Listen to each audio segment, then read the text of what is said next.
Welcome back to another session structure video. We're going to be running through a format called You Go, I Go today. Fairly common, fairly straightforward, and always a good one to get people interacting with each other.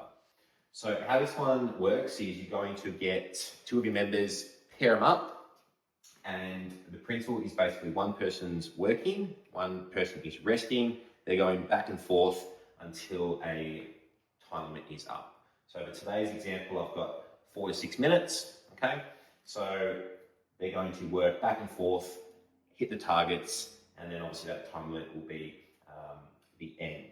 So in terms of the target, we can use reps, we can use distance, we can use calories, a set time, or we can do max effort time. I'll run through what these mean. So let's go through reps. How this would work is basically one person does 6 burpees, and then the other person rests, and then the other person can do 6 burpees. It's just back and forth. Reps is probably the most common because it's just easy to understand.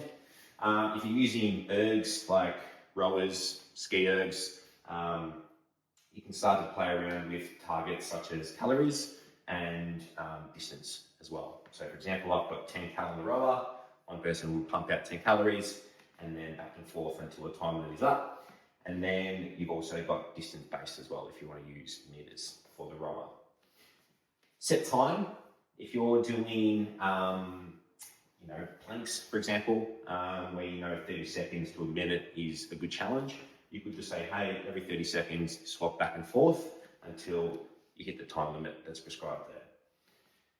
Another one is max effort, where the time will be varied because everyone's got different abilities. So for example, I've got the plank.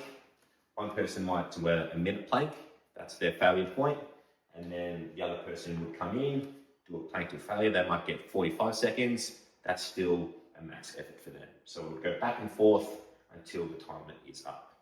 So to set this up for a bigger class, let's just say you've got 10 members in your group, you'd have 5 pairs. You could have everyone doing 6 burpees, 5 pairs doing 6 burpees, back and forth. Or you could have 5 different stations and have it as like a circuit that everyone gets through. So whatever you do, it really works both ways because everyone's working at the same time. So however you want that session to flow, just be mindful of that. So there you have it. There are some different variations of a You Go, I Go format. Feel free to check out the other videos on the channel.